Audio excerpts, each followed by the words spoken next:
Hey everybody, and welcome to Carn Talks. This is going to be kind of a short one, and I haven't really been doing too much this week other than working overtime. So much overtime. I'm still looking for a place to live. Still can't find a place I can afford. The war on Ukraine is still going on. I think that's in my mind a lot. They were apparently Russia was like shelling a nuclear power plant one evening. And that was really spooky. Apparently they're going for Chernobyl too. But that didn't turn into an incident. The fires were put out. There was no explosion as of yet.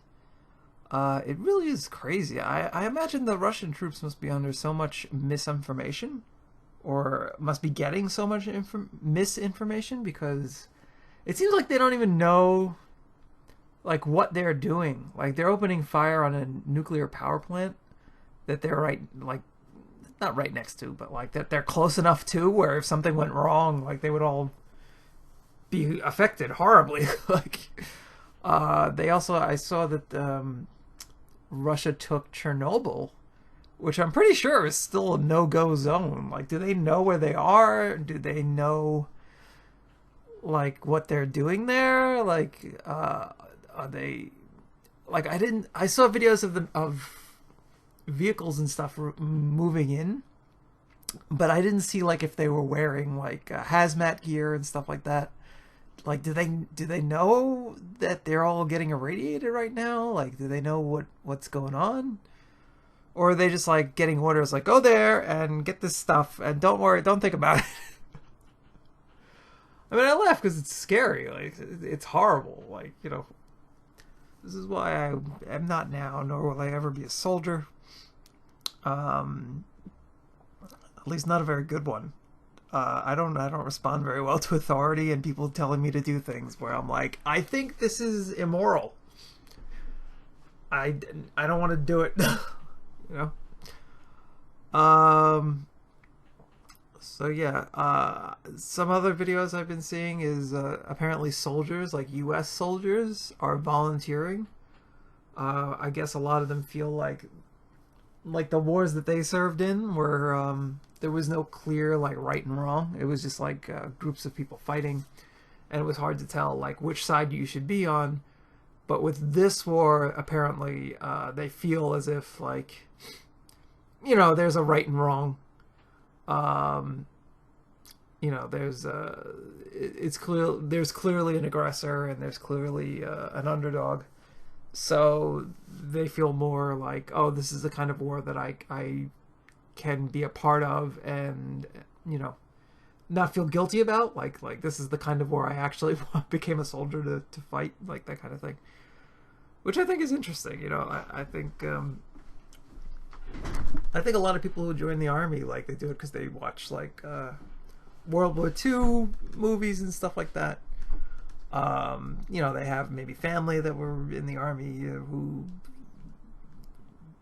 you know, fought in a war that was kind of like that, and then they end up in Afghanistan where it's like just people and different tribes and different groups of people just fighting, and it's like hard to tell like who's who and who's, you know, who's the bad guys, who's the good guys.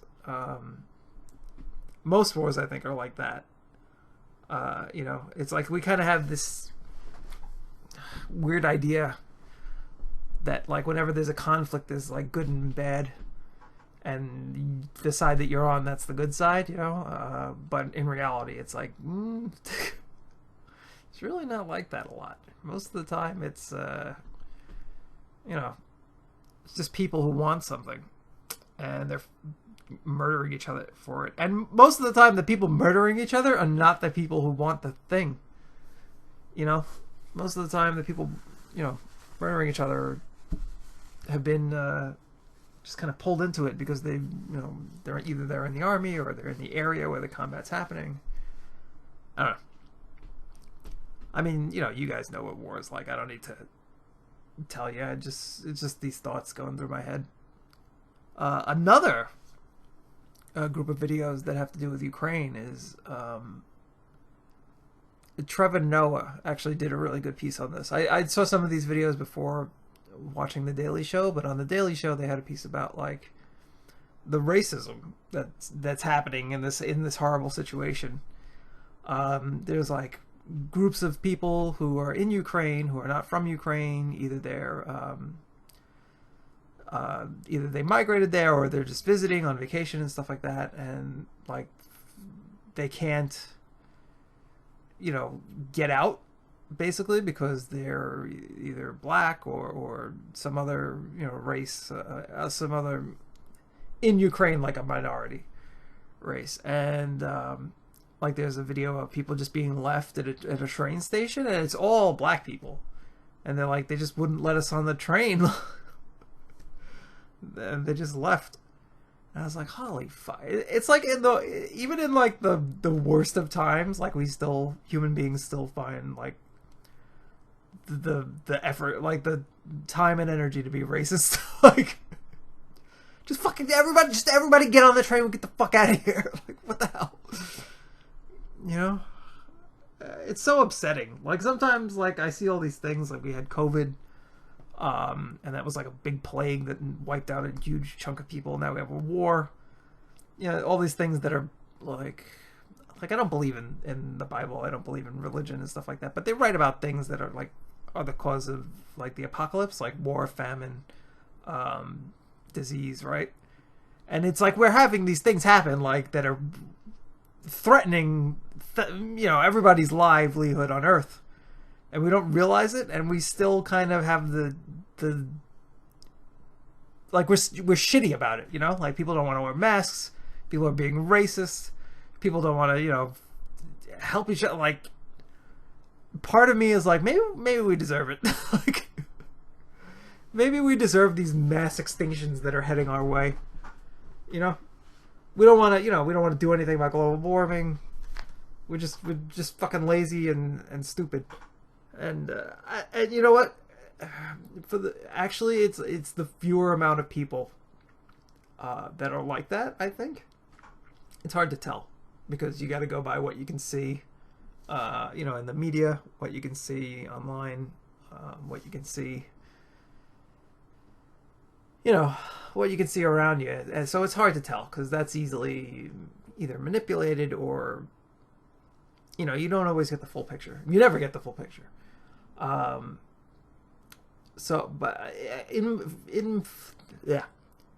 gathering what I know about people, I would say most people probably are not like that. Most people do want to do something about it. They either do want to do something about it or they're too busy to do something about it, but they care. You know what I mean? Then there's a huge chunk of people who are just indifferent, who don't believe in it, who don't care or whatever. And then there's the people who are just actively like, oh, okay, me. The me monsters. Just me, whatever's good for me. And our problem as a race is we let those people make decisions. Because those are the people who go for leadership positions, As much as I think Biden was the better choice of the two presidential candidates for America, he was not a good choice, I don't think. He's still a narcissistic guy. He still had his friends push things in his direction, I'm sure.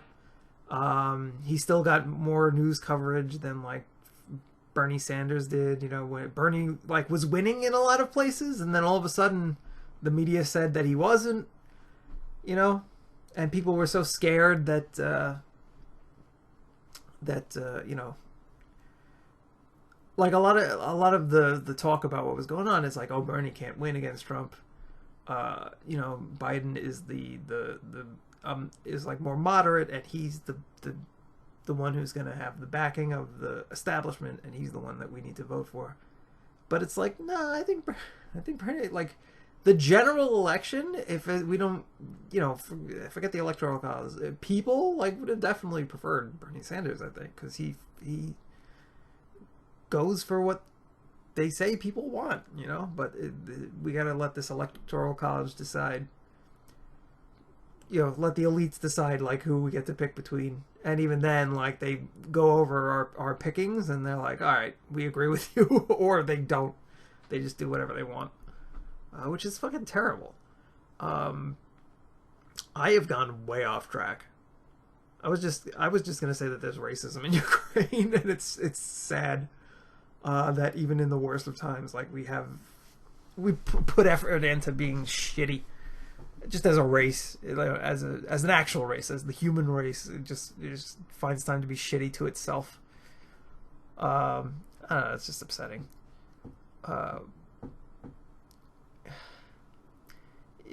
If you want a better look at it, like check out that Daily Show piece by Trevor Noah. He talks about like the media coverage, how it's different in this war than from other wars, how the refugees are being treated differently, how people are getting stranded, people who aren't actual citizens of Ukraine are being forced to fight Ukraine's war or asked to fight Ukraine's war. Like it's crazy.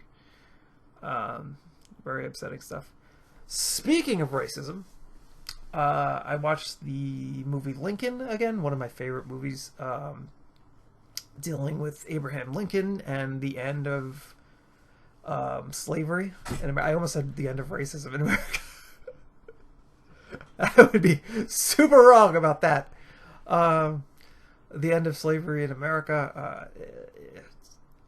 I don't know. Lincoln, I think, is one of my like historical heroes. Like I don't have too many. Like I don't think George Washington was a great guy. Like I don't think like a lot of like world leaders and historical figures. I'm always like they were probably a little evil. Like they probably ate like children or raped somebody or two. I find it hard to look back into history and find like world leaders that I actually respect. But I think Lincoln is one of them. I think this person who gave his life like to save this group of people that he didn't have a stake in himself, I think that's something amazing. I think anybody who is willing to sacrifice themselves for a group of people that they don't necessarily like have their own interests in is absolutely like an amazing human being. And I'm sure there's probably more figures like that in history. I just don't know of them because the education system here sucks. And also, when I was being taught history, I was a teenager, and teenagers suck because they don't care about anything because they're stupid. But anyway, Lincoln's an amazing movie. I love Daniel Day-Lewis's portrayal of the president.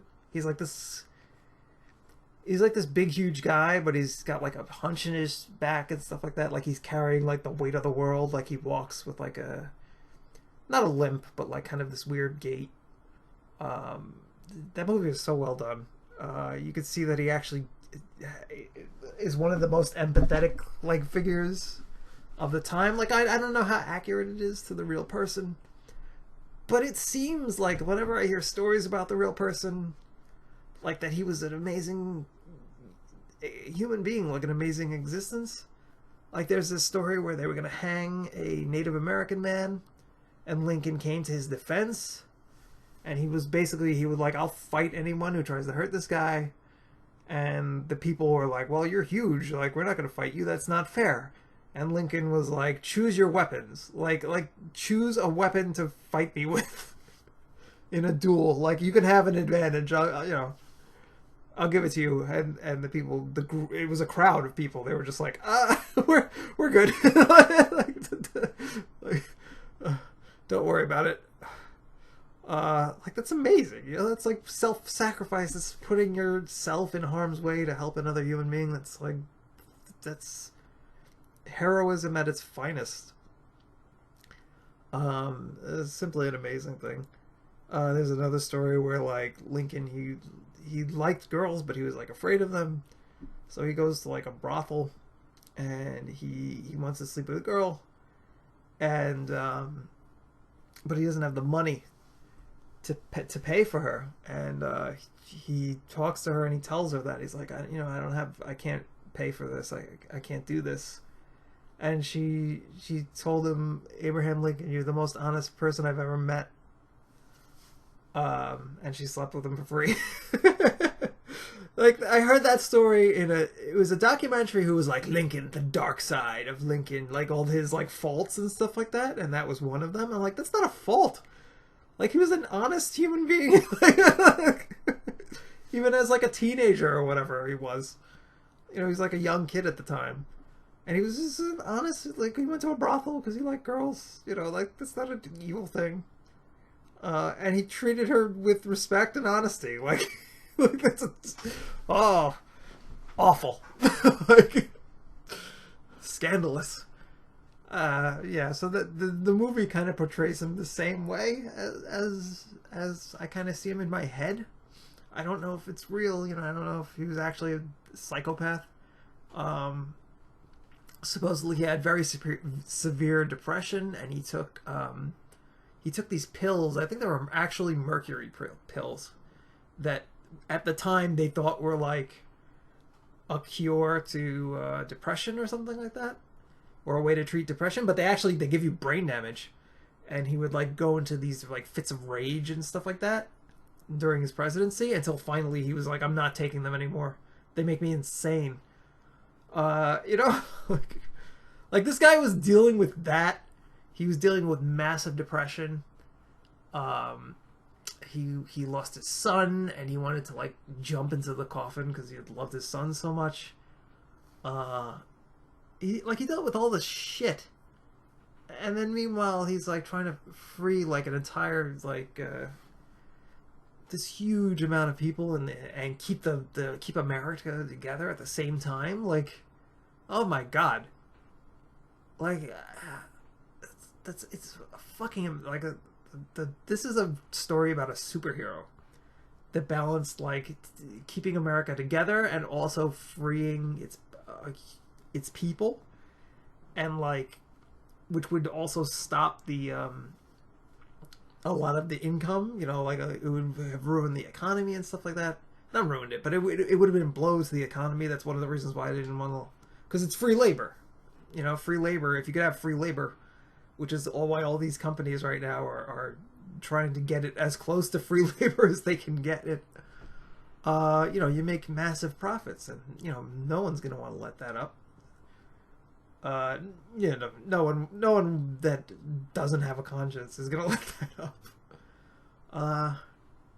You know, and then he died for it, which was probably the worst thing for the South, because he would have treated them better than Ulysses S. Grant did, because A, because they had killed Lincoln in his mind, and B, because he had fought them. He was just like, no, screw these people.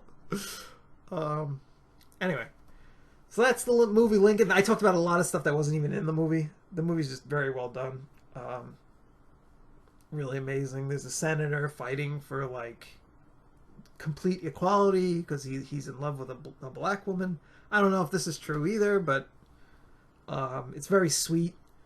You know, he's got to like kind of he's got to do stuff that like goes against his morals, because he needs this amendment to the Constitution to be passed, and you could see it like hurts him, but like the fact that it gets him closer to his goal of ending slavery, he's like so happy.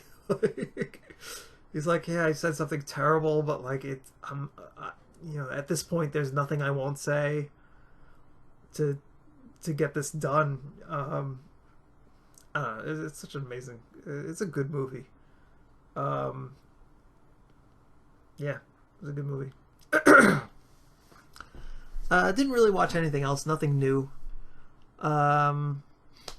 Oh, another thing I actually saw right before recording this, is I was watching some Lord of the Rings clip on YouTube. I just want to say something about the Lord of the Rings. Legolas sucks. The Lord of the Rings movie, Legolas is a terrible character. He has no fucking personality. He just like the movie paints him as like this like amazing, like shiny, like mystical creature. But all he really does is stand in the background and say nothing. He's like, oh, a red sun rises, blood has been spilt this night. Legolas, blood has been spilt every 5 minutes of this fucking movie. Like, every night, blood is spilled in Middle-earth. It's the way things are. You're not saying anything. Shut your stupid face. And then, like, they'll keep, like, having scenes where he does unnecessary shit. Like, he gets on a horse by flipping it, like, doing a backflip on it and some shit. And it's like, is that necessary? Did we need to pull out the CGI team for that? Like, why do we have to make this guy look amazing when he's doing like, the horse could have slowed down and picked him up, or he could have jumped on the horse while, you know, like a normal human being while it was going by. Even though that's like a little dangerous, it could be like, oh, he got on the, you know, that's cool. But no, it's like we got to pull out the CGI team. It's got to cost $3 billion to get it on this horse. It's so stupid. I hate that. They keep like showing he's like kills an elephant with a bow and arrow. Elephant's like 100 stories tall. It's like, yeah, you killed the elephant. Your arrows went through that skull. Its skull must be like a foot thick, at least. Like, it's like 100-foot story, like tall elephant, and he brings it down. It's like, yeah. By himself, he'd like Fred Flintstone's down its trunk as it's dying. It's like so dumb. I think what annoys me about it is they just do that to him constantly. But like they don't do it to any of the other elves. Like it's not like if all the elves were like Legolas, like these wars would be easy because just the elves would just win them by themselves, right? But no, it's like just Legolas. Like he's so special.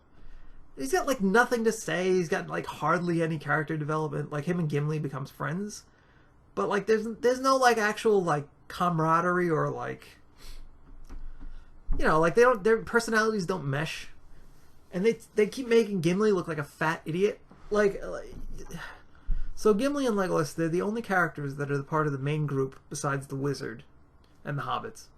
But the hobbits are like to show like the meekest people can like affect the world or can make the biggest changes, and the wizard's the guide. Really, he doesn't get hands on. He just kind of tells people where they should go and what they should do. So Gimli and Legolas are like showing like what the dwarves are like and what the elves are like, you know, in this situation. And Legolas looks like so amazing, and Gimli is like farting and you know, being such a doof. And it's a shame because you know, what you should do is you should have his personality be like that, but you should show him what he brings to the table. You know, like what good does he do this group, and you should show him as being like the more like the greater warrior, or the you know, the more intense in battle one should be the dwarf, because that's what they do. They fight. You know, like elves live in their fancy trees, and dwarves are constantly fighting under the earth with goblins and stuff like that. So you should show him like he should be more brutal and more like visceral. And yeah, Legolas should be very like kind of the martial arts that kind of turn their people's movement against them or their weight against them. That should be Legolas's kind of fighting style. You know, with a bow and with swords and stuff. The same kind of idea. I don't know. It's like a missed opportunity. Like you could have made these two characters like be very like the odd couple, like very different personalities. But you know, they chose to make Gimli an idiot and to make Legolas nothing, like a plank of wood. You know, like Orlando Bloom. Just no personality in any of his characters. Well, it's just like he's like a pretty like sculpture, but it doesn't talk. Like it doesn't make any difference. So that's it. That's the only things I've really been watching this week. I've been playing Pokemon Arceus. That game is really good. I want to make a video explaining why and talking about it, but finding the time is quite difficult. Videos like this are a bit more easy to make, but Arceus I would need to like show you stuff and edit, and it's hard to do when you're working full time. At least for me. I also, I don't have the training or the skill to edit something very in a nice way, so it just slows me down. Like I'll still do it. I'll do it my scrappy way of doing things, but still have to wait for that. I've been playing Sifu. That game's a good game. I have my quick look at that game up. I'm getting slightly better at it as time goes on. It's a fun game. I do have a lot of like little nitpicks about it. Like I wish things were slightly different, but I like the game. I like the style of game it is. I hope we get more of these like cinematic kind of I don't know, like beat 'em up games. It's not really a beat 'em up. I guess character action, like cinematic character action game, I guess would be what you call it. With some roguelite stuff in there. It's really cool. Very cool. The ideas are great. It is executed very well. It's just like some nitpicky things that I don't dig about it. But it's a great game. And I also started playing Elden Ring. I can see why people are going to lose 500 hours of their lives to this game. There's a lot to it. It's very difficult. It's very challenging. And it's very it's got a lot of gravity. Like this game pulls you in. It's got a beautiful open world. There's a lot of little things all around it that are interesting. I have a fear. As of yet, like I just started the game. I played a wretch because I like the idea of starting out with absolutely nothing and finding your stuff in the game. So I just recently got my character her first set of pants. So I haven't done much. But one thing I'm afraid of is I'm afraid that this game will have about the same amount of stuff in it as as Dark Souls 3, but spread out over a much wider expanse. I'm not sure they're going to I'm not sure the world is going to be completely filled with things that are completely interesting, if that makes sense. But so far it's very great, very very entertaining, very gripping. Like you could spend hours in this game and not even realize it. I wasted a Saturday. I mean, not wasted, I was enjoying myself, but a Saturday went away, and I was just like, oh, let me just try it. I wasn't actually even going to pick it up. I was going to wait until I get a PS5, but they were impossible. And then I saw that the digital version, you get both. You get the PS4 version and the PS5 version. I don't know what's going to happen in 10 years when they shut the store down, and then I don't have access to the digital stuff anymore. But for now, I have the digital version. So one thing about this game that changes the whole shebang is that there's a jump button now. And I keep forgetting it. I keep thinking I'm playing Dark Souls 1 or 2. I played 3 very briefly. Very briefly, that means 50 hours of Dark Souls 3, but I didn't get anywhere. I keep forgetting that jump exists. I use it to explore the world and stuff like that, but when I'm fighting, I'm always roll or block with the shield or parry. I always forget that the jump is there and they want you to use it. So I was fighting this boss and he was destroying me. I got some parries in, I got some backstabs, but I just couldn't finish him off because a lot of these quick low sweeping moves. And then it just clicked. I'm oh, Carn, you can jump. And then I went in there after that thought of oh right, I can jump. I should remember that. I went in there and I smoked him. And I was oh, this is I felt so stupid. Yeah, this is a mechanic. I was just hopping over his attacks and just smashing him in the head with a heavy attack. Which, I played a wretch, so it's a club to the head. And, this is I keep forgetting this exists. But yeah, amazing, fun game, challenging. It's got the character creator is a little bit better than the last game, than Dark Souls 3.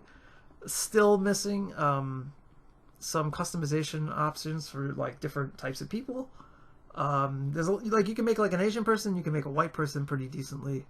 They don't have a lot of like black hairstyles, so if you want to make a character that has that kind of hair, it's a little difficult. You can change the skin color to whatever you want, so that's in there. You can adjust the face however you like, so you can kind of get a face that works for you, but you might find difficulty with the hairstyles. So it's not perfect.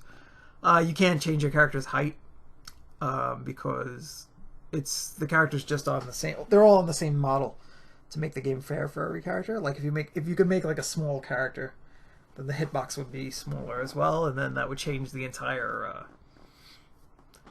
That would change too much in the game, so they don't let you like mix the body around. But for the rest of what they let you do, it's pretty good. It's not perfect, but it is entertaining, and it's fun to make a character.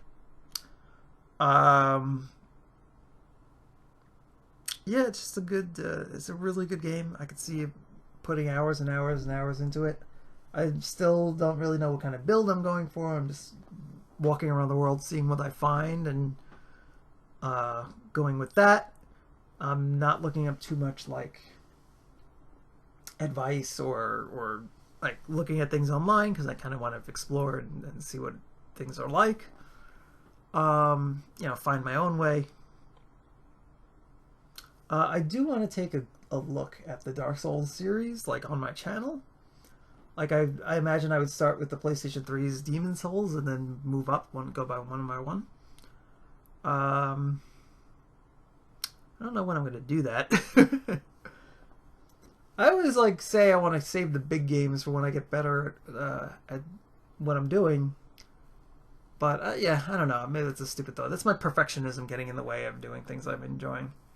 So we'll see. We'll see what I do with that. And that's really it. That's been my week. Not too much. Just a lot of working, trying to lose some weight for an upcoming wedding. I'm eating. I think I'm eating well enough, but I keep skipping out on exercise, which is no good. I need to get those Carn muscles going. I think that's it. There's not really much else to talk about.